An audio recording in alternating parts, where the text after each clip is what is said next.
So for those who are unfamiliar, LumiRank is the player ranking for Smash Ultimate. I'm one of the members of the team. I help mainly on the graphic department. Today I'm going to be breaking down pretty much our methodology and how things work. Now keep in mind, things sometimes change. Some things get revamped over the seasons to further better the system, but for the most part, the general core idea of what I'm going over today is essentially what LumiRank is. So this document is the LumiRank methodology document, and it's currently not pinned on the Twitter. I'm going to put it somewhere. I'll probably edit where it is. It's most likely going to go in the bio of the Twitter if you ever want to look at this yourself. But this video is going to be me going through this and not just reading it to you, but explaining how we got to these decisions or where things come from and everything else in between. The LumiRank Bible. Yes, this is the LumiRank, the scripts, the scroll. So the first thing this talks about is a tournament tiering system. And pretty much what this is it's a system where we determine if events should be ranked and the weight they hold towards a player's ranking. And as you can see labeled out, that is pretty much the amount of entrants, the regional entrant multiplier, and the number of players with specific point values. And we'll get into what each of these mean as we go down. After we determine that your tournament is valid to be ranked, they are tiered. And pretty much what these tiers do is either grant qualification for ranking if you place a certain amount, depending on where you place, and these tier tournaments you've qualified to be ranked, or they give you a player value. And once again, we'll get more into what that means later. And essentially, the higher tier your event is, the more important it is to your rank when it comes time to actually rank you as a player. So the lowest is a D tier, which is just known as a notable tournament that has different qualifications to be there. But if you're D tier, it pretty much means that you are a tournament who just qualified for the rankings. And then above is a C tier, B tier, B plus, A plus, S plus, and then at the top, a P tier. Essentially, there is a point threshold, so between your attendance and the players you have at the event determine the score, which determines the tier of the event. And under our system, an A tier is considered a major event, but for the most part, those labels don't really matter, and we'll get into why that is later. So, how does a tournament qualify to be ranked? So, the entire world of Smash, and by the entire world of Smash, I mean literally the entire world, has tournaments for this game. There is not a single continent outside of Antarctica, if you consider it one, to not hold a tournament. This game is played globally across the world. So that means we've split this pretty much world map into different regions, and it could be a country itself or a country split down depending on number of entrants a tournament gets, or like crossover between areas of players from different cities, how frequent things happen between each player base. And depending on how frequent or how highly ranked your tournaments are, your entrants or stuff like that, you'll get a multiplier to your score. And the multiplier only affects the attendees. It's not the total score. And that's mainly because if it was a total score, things would get out of hand insanely quickly. So attendees will receive either a ×2 or ×3 to your score to pretty much help smaller regions host events like C tiers and B tiers where they typically aren't able to. That's our way of hopefully evening the playing field across the globe, so these scenes get representation on the system.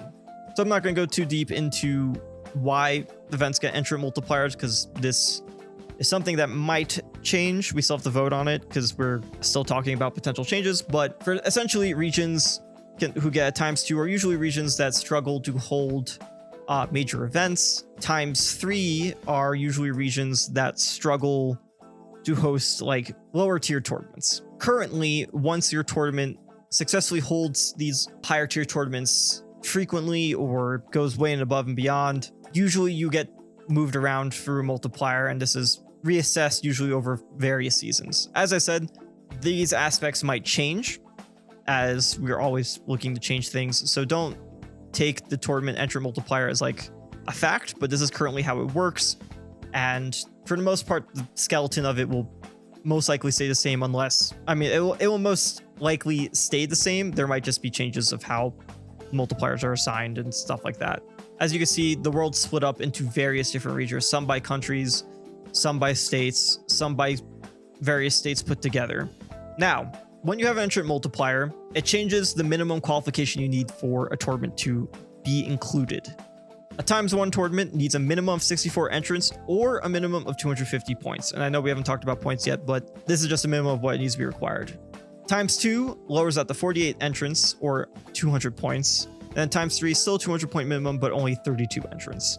So what disqualifies a tournament from counting? What do we exclude? And there's a few that we don't really count for good reason. Tournaments that occur on a weekly or bi-weekly basis. If we included these, it would potentially make players stop attending their locals just due to the fact that they don't want to have their weeklies ranked, because now it's like, oh, it's going to pull down my results if I miss like do well at one weekly, which isn't exactly the truth. I wouldn't really say that. That really would be an impact, but also too, would be insanely unfair to those regions who host those like locals that have top players constantly coming out. And for the most part, I know locals, for a lot of people, those weeklies or bi-weekly tournaments are mainly more so for practice, especially for top players. We don't want to take away a tournament environment that can be used to practice in that environment. Another we don't count is Arcadians. An Arcadian is pretty much a tournament where a group of usually best players in the region are barred from participating. Tournaments with uncompetitive rule sets, so pretty much things that don't follow the typical standard of rule sets. Pretty simple, straightforward things like maybe having items on, or a wacky stage list with hazards on. Things that just aren't usually around the typical norm of what you expect to see in competitive Smash. And then lastly, tournaments whose TOs have reached out to LumiRank before the start of a tournament to request that the tournament be excluded. We've had various multiple invitationals be asked to not be included. Just if they don't want it to be a ranked event, they can tell us beforehand and it won't be a ranked event. And of course, we have the right to include or exclude tournaments according to our own judgment. Also, I think that needs to be updated because this is a recent rule. If you have a player who is on the Community Safety Project's ban list, that tournament is also not included. So if you have a player, now obviously there are stipulations around that. There are some countries that quite literally can't enforce those rules because it's against the law. So obviously there's stipulations, but for the most part, if you are in a position where you are willingly and if you're willingly letting the player in on your own accord, then your tournament's not going to count. Further down this list kind of goes into regional divisions and multipliers. As you can see, a place like USA is divided up pretty differently than maybe you would have expected, and it's mainly based on player interaction of each scene. I'm not going to dig too much into this, but pretty much you can see just the different maps in here of how regions are divided and the multipliers that each region has. So I've mentioned player point values. What is this? What does this mean? Why is this important to a tournament? So outside of attendance, the other thing that determines how pretty much stacked a tournament is, what tier it is the bulk, pretty much what makes the bulk of it are these player values. And players are assigned values through different means. So first is the rankings.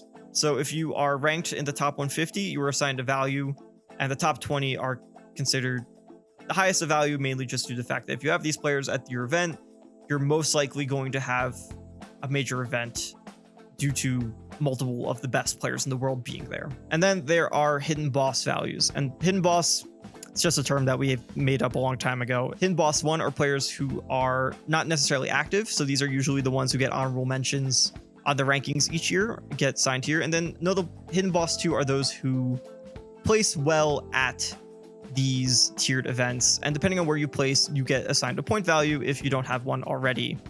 And you take whatever the highest one that you are currently assigned. So depending on where you place at different category of events depends on the value you have. And then if you place first at a different kind of event, so if you place first at a C tier, you get assigned 30. But if you place first at a P tier, you get assigned 250.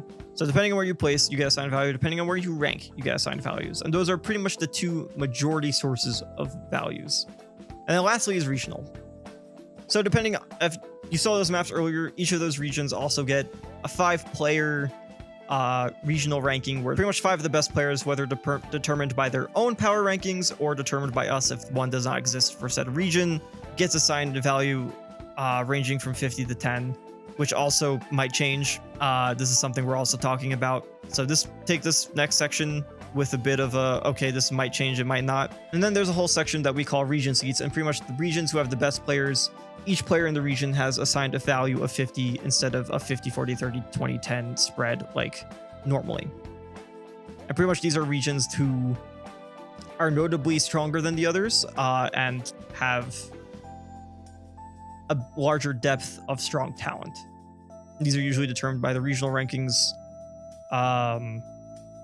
which I don't know if we're even doing this here, so we're going to see what exactly happens here, considering the season's no longer a full year thing. To recap, 3 different kinds of player values: through your rank on the top 150, through either being an honorable mention on the rankings or through your placements on the rankings, placements at tiered events, or if you are one of the best players in one of the assigned regions that exists based on LumiRank's divisions. And then the last thing that goes into actually scoring an event is invitational bonuses. So invitationals have a lot less players, but can still hold a lot of weight depending on the kind of players who are there. So there are bonus values depending on the top players who are there to kind of help showcase that, like, okay, if you have 15 of the top 20 here, this is a pretty important event. It should be tiered so. That's essentially all it is. These values have changed over time. These aren't static. We always are looking at making sure that invitationals aren't either too high or too low, but these are the current value bonuses you get depending on the ranked players who are invited to those invitationals. Last thing on here is Steve banned events. This is kind of now a bit outdated because Steve's not really banned at a lot of events nowadays. I'd say a very rare thing. Steve banned events have their own stipulation if you have Steve banned. Currently, these account. Lastly, is retroactive retiering. So pretty much what this means is that when players get assigned values in a season, it affects any tournament they have attended already in the rest of the season. And that's essentially to make sure that events that happened at the start of a season aren't undervalued compared to the events later on. We've tried other ideas for retiering, like maybe, a player only has a set amount of time or such on a value, but that becomes insanely complicated for, say, TOs, where it's like, hey, why does this player stop having a value this far out? So I think just keeping it within the season and the season prior for a player's like value helps a lot with just simplicity. And retiering, and retiering keeps events on a similar playing field no matter what time of season they happen. So as you can see, we have some examples of how tournaments are tiered. A basic one, example 1 is just showing 64-person tournament held in Alaska. Well, Alaska's a ×3 region, so it would just be 64 × 3. The value is 192. So earlier I mentioned that depending on where you place in a tier qualifies you to be ranked in the season. If you make the said placements here, top 2, top 4, top 8, at the respective tiers of the tournaments, you pretty much are now qualified to end up being ranked, meaning that you'll be considered a player of note inside of the algorithm. So like wins and losses have a certain value against you, as well as a player who might, if you ask us for your rank, most likely will have an answer for you. Let me show you the TTS. This isn't what the TTS normally looks like. I'm currently showing you the back end version of it. But for most part, it's exactly the same of what you guys would see. Here on the left side are the events that have already passed, where they've tiered, and it organizes it by point value, as you can see. So this season, Supernova was the largest tournament with quite a huge point value compared to any other. It's categorized, as I said, by tier. And as you go down, every event is showcased by the event name with a link to the event, the country it resides in, the region, the date it ended, the tier, and its value, total value based on all the stuff that we talked about earlier. And as you can see, there are a lot of events. I am still scrolling. So this season alone, currently from when I'm recording this, on December 12th, there have been over 700 events.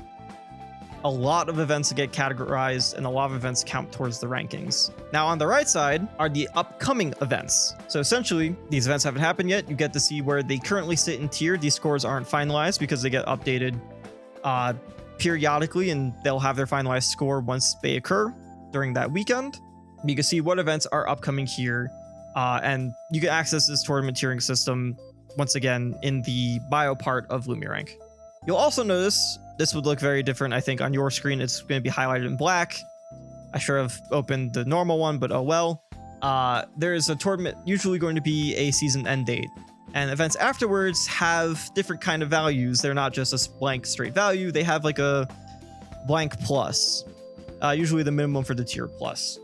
This is essentially because once you go into next season, we don't have values yet for tournaments that occur after the season end date because we don't have ranking values yet because the ranking doesn't exist. We don't have a 24.2 ranking to determine values off of just yet. So a lot of these are kind of estimates based off of the current values that are carrying over from either hidden bosses or regionals, and potential rank values based on a good idea of where players might end up being. So as you can see, we already have a few majors coming up, like Smash Awesome and Luminosity makes big moves. Level Up EXO is already a pretty big one without any ranking values. It might become one of the biggest events of the year. But essentially, any event you are looking for, it gets, I think, heavily updated every Sunday by Kaneki. It'll be here most likely. And then at the end of the weekend, by Sunday night, we also get usually all of the events that happened. And you can find them usually if you go to the public sheet that's by date instead of by tier. You can see all the tournaments that have happened this past weekend that got counted. There's also a tab for player values. And here's where you could find where every player has a value. So as you see, all the ranking values are here. On my screen, it's highlighted in red, but on yours would most likely be black. It'll black out any values that are outdated compared to they'll have a hidden value somewhere else on the sheet. Players who had values from high major placements at majors, which is just Hidden Boss 2 values, just separated out. Hidden Boss 1s, which are the honorable mentions last season. Hidden Boss 2, tournament values. And then you'll see that there are all the regional values all across here from different players across the entire world in their PRs, separated by pretty much their larger regions. And yeah, that is essentially everything you need to know about the tournament tiering system. If you're looking for events to go to, this is probably going to be the biggest hub. I think we have even more than Smash Calendar usually. Obviously, I mean, if you're looking for just ult events, we're not going to have any melee specific ones. The second part of this, and a pretty big part of it, is the algorithm. Now, full disclosure, no one outside of Stuart has a full understanding of how the algorithm works because he's the main progenitor of it. We have essentially, outside of this, we have some ideas of weights, but this is going to be the best way of explaining to you is pretty much the write-up that he's given here on the methodology document. So you have questions, I can't necessarily answer them, but I can give you insights in terms of how we got to where we are in terms of some decisions. So for the algorithm, it is a weighted average on their wins, which is based on a score given by the players who are qualified, as well as their losses, and then positive and negative outplacement scores. And each of these aren't weighted the same. Like your outplacements, which is pretty much how many better players did you outplace at a tournament, isn't weighted nearly as much as, say, your wins and your losses. Your wins and your losses are definitely going to have the most weight in terms of how well you are considered in this season on the algorithm. And the scores are scaled between 100 to 50 for 1 through 50, and then all the way down for every other player who exists. So, as I said, wins are pretty much the foundational part of the algorithm, who, depending on who you defeat, is going to be the biggest aspect of where you rank.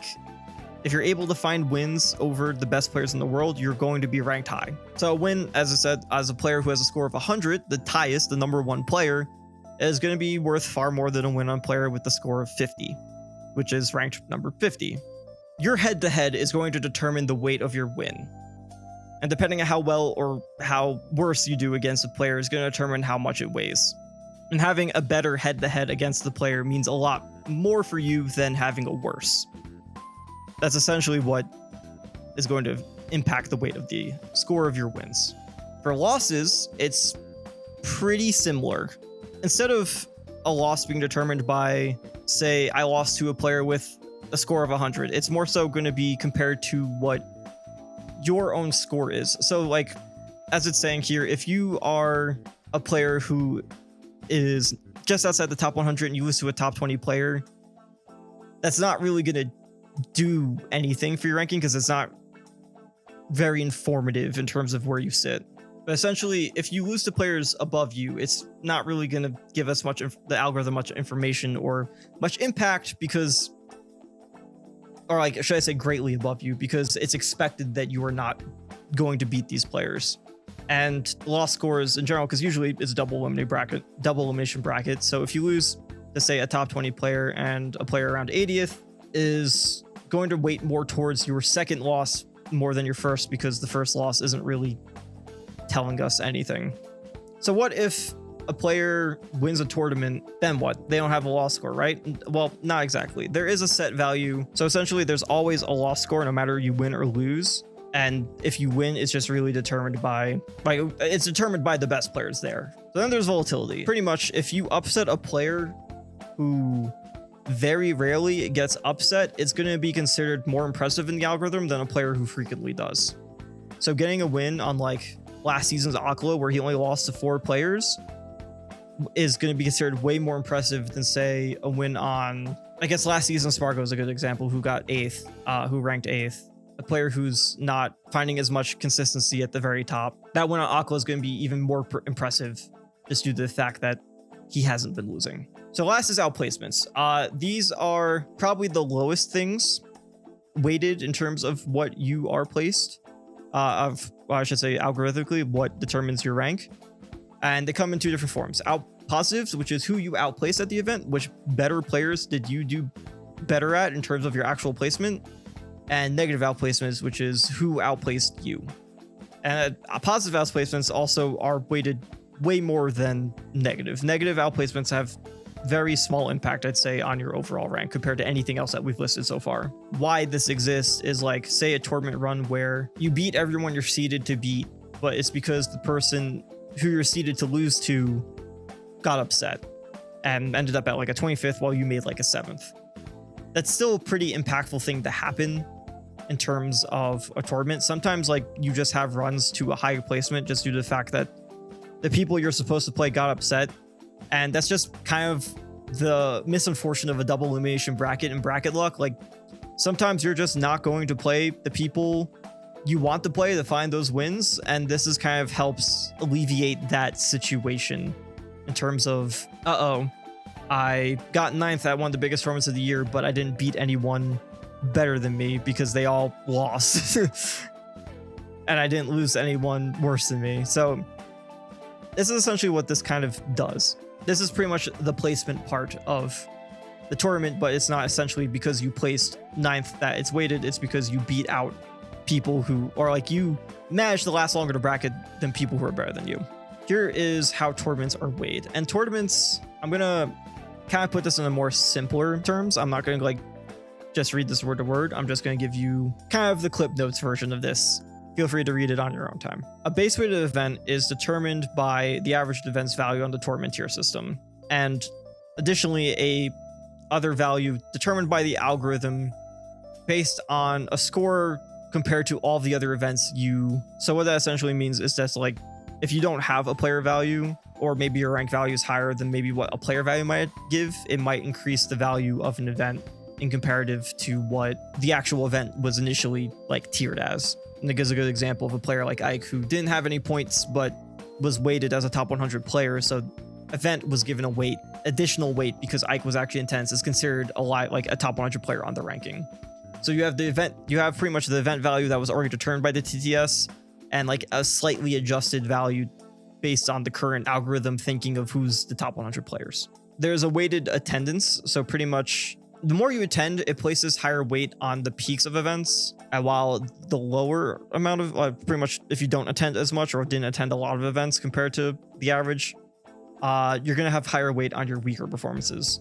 Essentially why this exists is because, well, one, you want to have players attend tournaments. You want to make sure that people are motivated to compete and you're not telling them, hey, just enter 4.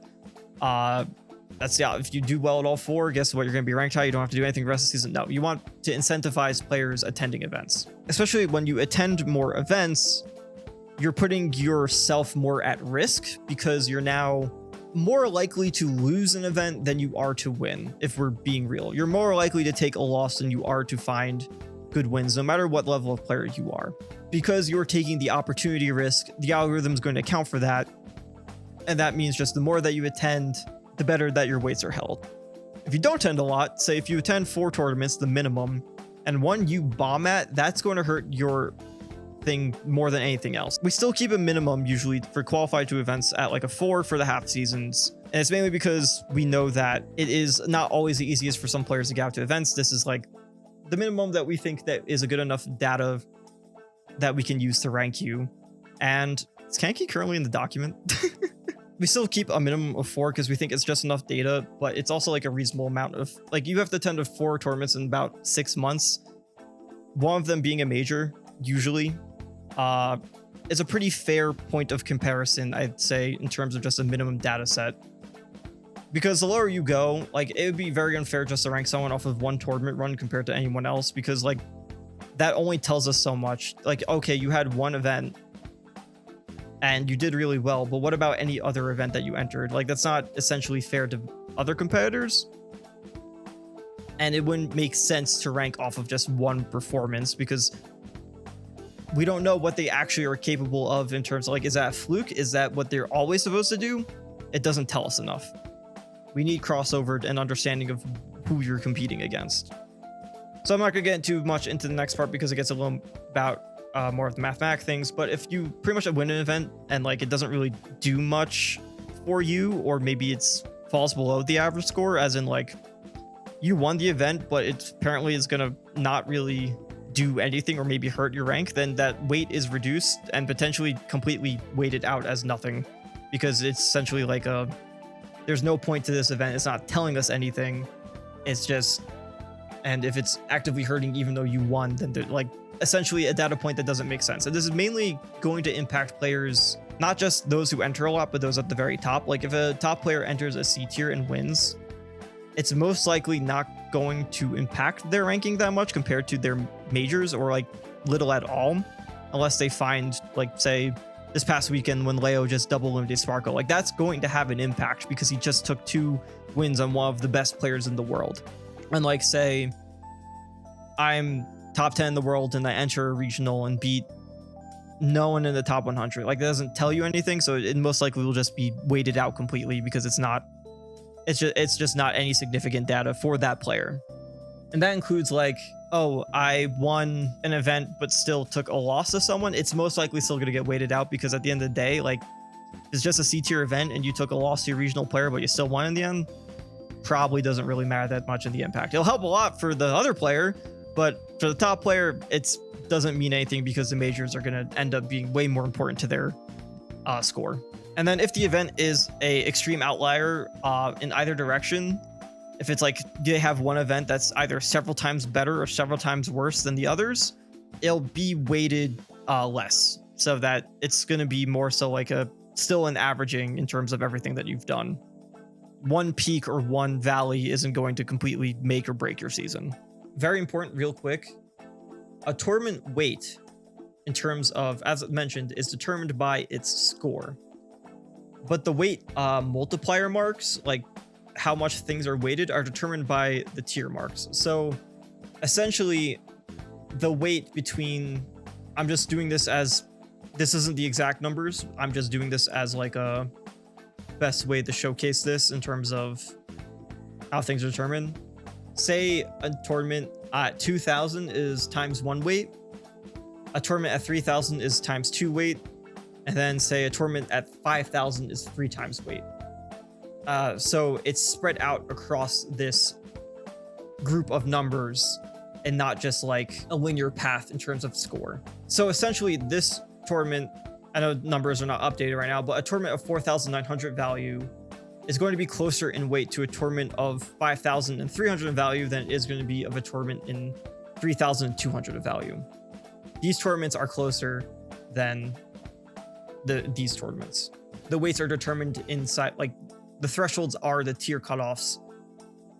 So the numbers that are closer together by those cutoffs are actually closer than the numbers across each other. Essentially, when we were coming up with the algorithm and when we were like going around with ideas, a big thing that we wanted to make sure is that the algorithm still, while it is determining the best of a player in the seasons, it still should encourage those to compete. You don't want an algorithm where, oh, I entered 3-4 tournaments, I'm done.